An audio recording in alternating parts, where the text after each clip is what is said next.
rich. You like Jay-Z. You like an entertainer. You see what I'm saying? So within that, you can maneuver and know how to maneuver. But I was like, man, that sincerity, that loyalty. Do you see what I'm saying? And he was with me, and I watched her like all one whole late evening, whole night, and then I was like, man, you know, I just from a distance, you know, and she was with some friends or something. I went and hung out with her, talked to her, hung out with her that night, and I told JB, I said, man, look, I'm gonna keep. I like this girl. She innocent. You get what I'm saying? And I'm telling you, I know an innocent girl, and you she ain't know had an much. innocent one too. It's You gonna know. And I was like, and I really started to see like who she was, but guess what? How long I kind of took her like test through trials. I mean, that sounds crazy, but it's like, yeah, you gotta test this, you gotta know, and you don't jump out there. It was a whole about a year before I really got. And pretty soon, JB was like, well, listen, I had a similar situation with her, with the same chick that I'm talking about, and we were going out. And it was a situation where I gave her some money to go get some clothes, and I was like, go get you some outfit. And she texted me back and was like, we haven't really ate in a while, so I wanted to use some of the money, you know, for food, you know what I'm saying?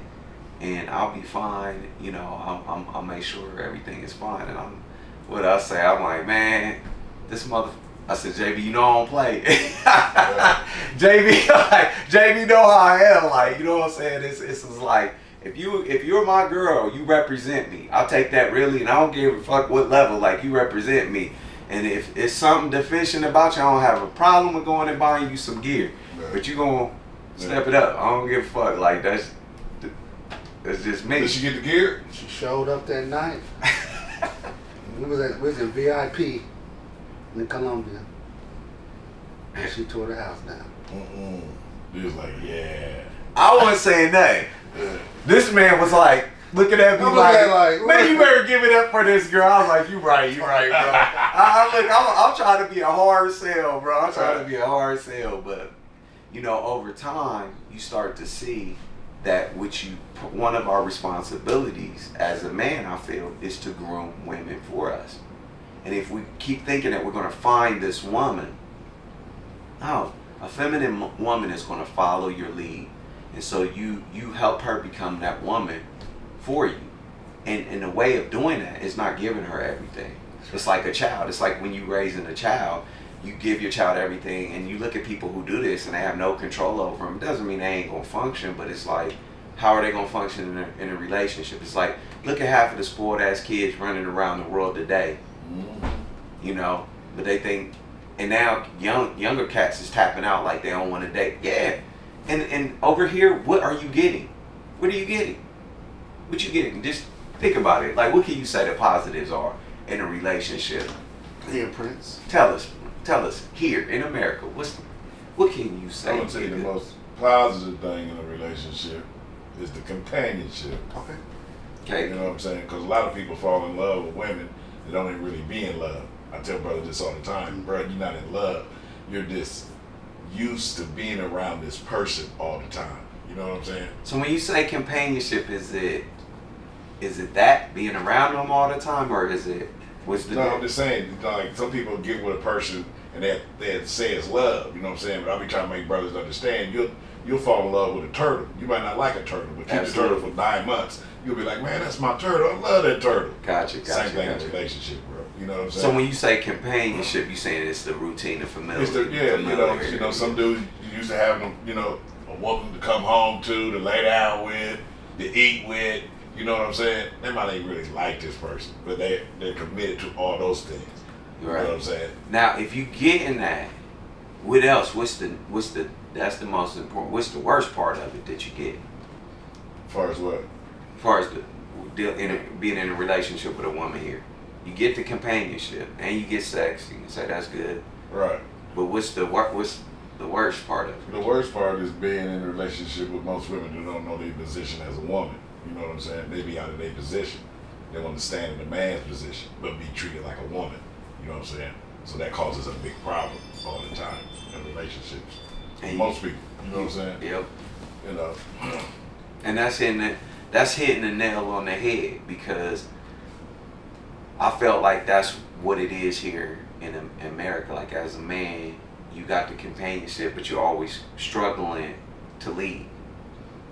Right. You struggling, and you trying to, you know, and you don't have that struggle. Like when you leave the country and go to some of these countries, it's like so you get a different level.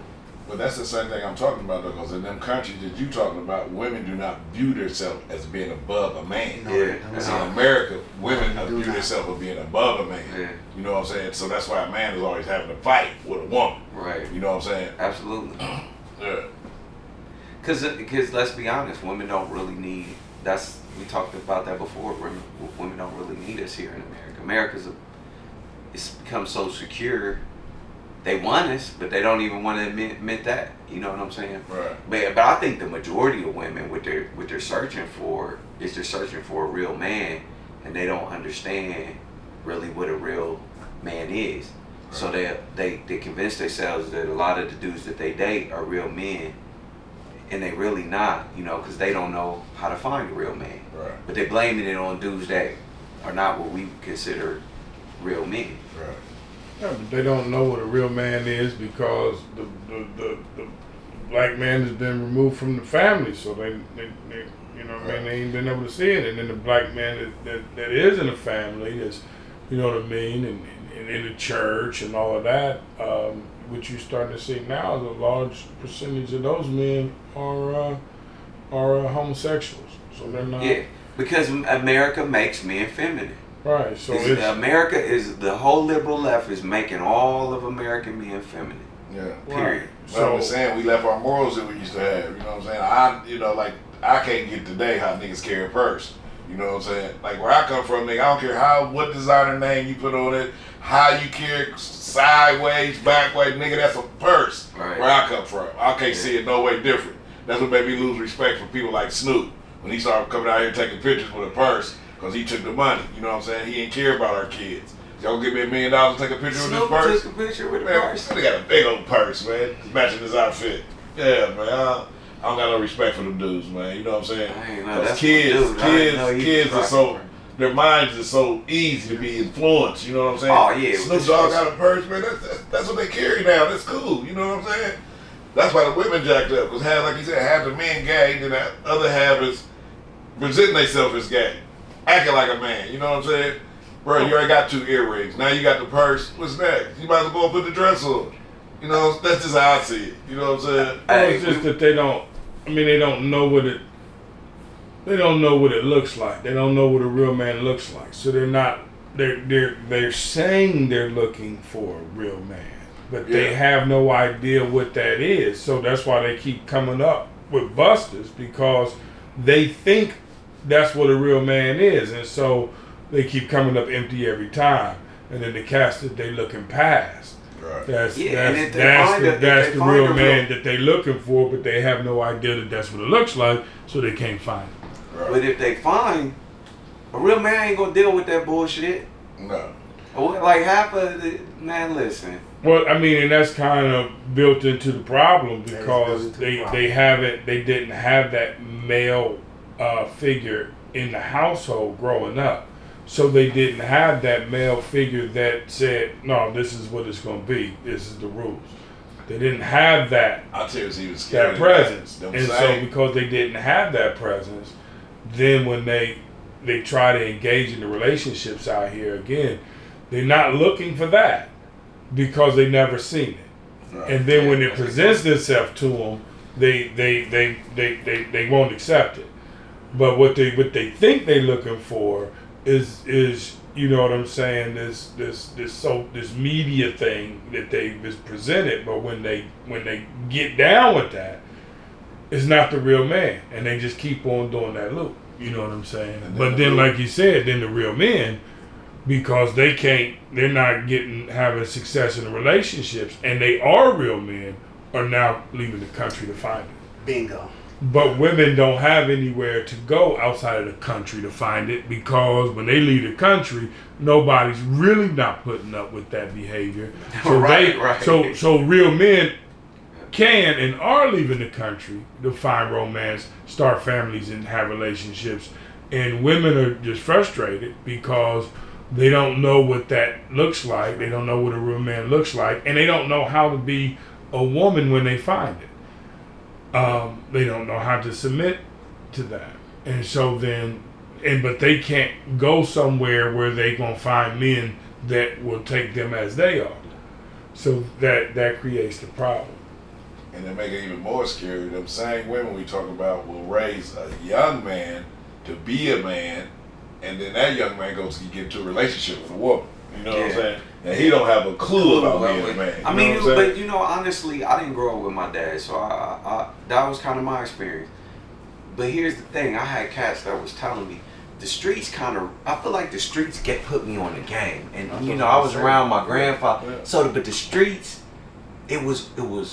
I mean, the streets when we got our game from. Yeah. Our parents tried to hide the street from you. It was the other people that gave us the game. You know what I'm saying? Exactly. Yeah. Like, but for me, because I'm the youngest, and my mom was just going through it when I was coming up. Right. That, like, I grew up with my uncles and shit. I grew up sitting on the pool table, like, right. you know, I mean, yeah. I was, crap game. yeah. They used to call me Mr. T, but when I was little, it was like, I was side betting for my mom's boyfriends when I was little. You know what I'm saying? Right. I was a smart kid, and so they was giving me the knowledge, and I figured it was like this, and I thought, okay, after I went to college and all that, I said, okay, now I'm gonna try to do it the right way. I was never one of them cats trying to get married in high school. Nah, fuck that. I'm out here, I'm doing my thing. You know what I'm saying? I'm fly, I'm kicking it. I was that dude. Cats, man, you know, I never really wanted to practice how I play. So I didn't want to play like I was married until I was really ready. Right. So once I really got my head on right and I settled down, I started listening to the liberal shit because that's what professional people were saying. So when I got married under that guise, you know what I'm saying? But I still had this other side of me, like, this shit ain't right. Yeah. So it was always that fight in a relationship, and that would be the conflict. Right. So in my household, it was like, okay, I would yield to the daughters, you know, with parenting, but I had the last word with my son. So I'm making compromise. That ain't even right. No. Because it's the fucking way I say. It's the way, period. Do you see what I'm saying? Yeah. But it was all this. Right. And Right. so at the end of the day, when it didn't work out, I had to accept my share of it too, because I'm like, I wasn't being a man. Right. I read all these books, Christian relationship books and philosophy. I got an undergrad degree in psychology. I'm trying to study and make sense of this shit. Right. Because it's like, I'm on this journey. Right. So go through my divorce. I go through all these life trials. I went from having a transport business. Me and Dave had the gym. This is, Dave, you remember, this is during the time that we had a gym. I'm running into JB. Man, listen, we grew up together, known each other since we was probably like 7 or 8 years old. But our lives